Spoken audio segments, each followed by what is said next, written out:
నమస్తే, welcome to Andhraprabha.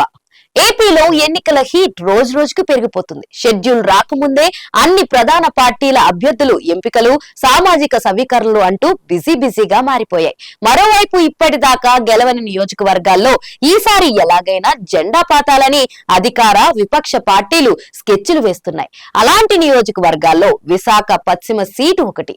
ఇప్పటికే విశాఖను ఎగ్జిక్యూటివ్ క్యాపిటల్ గా ప్రకటించిన వైసీపీ ఈసారి ఎలాగైనా ఇక్కడ గెలిచి సత్తా చాటాలని చూస్తుంది. అయితే మరి ఈ నియోజకవర్గంలో ఎవరి బలం ఎంత, సామాజిక సమీకరణలు ఎలా ఉన్నాయి, ఎవరి గెలిచే అవకాశం ఉంది? Let's watch the story. ఏపీలో రాజకీయంగా కీలకమైన విశాఖపట్నం సిటీ పరిధిలో వచ్చే అసెంబ్లీ నియోజకవర్గాల్లో విశాఖ పశ్చిమ సీటు కూడా ఒకటి. విశాఖ లోక్సభ నియోజకవర్గం పరిధిలోకి వచ్చే విశాఖ పశ్చిమ సీట్ జనరల్ నియోజకవర్గం, పూర్తిగా అర్బన్ సిటీ కూడా.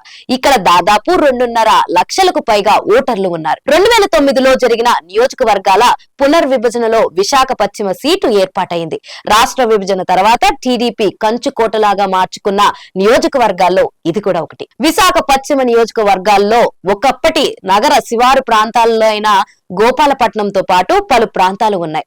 జనాభా పరంగా రాజకీయంగా చూసిన గవర కలుస్తలేదు. ఇక్కడ ఆధిపత్యం జనాభా పరంగా చూస్తే వీరి తర్వాత కాపులు, వెలమలు ప్రధానంగా ఉన్నారు. ఈ నియోజకవర్గం ఏర్పాటైన 2009 నుంచి ఇప్పటి వరకు 3 సార్లు ఇక్కడ గవర్లే గెలిచారు. 2009లో కాంగ్రెస్ అభ్యర్థిగా పోటీ చేసిన విజయ్ ప్రసాద్ గెలిస్తే ఆ తర్వాత 2014, 2019లో టీడీపీ అభ్యర్థి గణబాబు గెలిచారు. ఇకపోతే 2009లో ఏర్పడిన ప్రజారాజ్యం పార్టీ ఓట్ల చీలిక కారణంగా టీడీపీ ఇక్కడ నష్టపోయింది.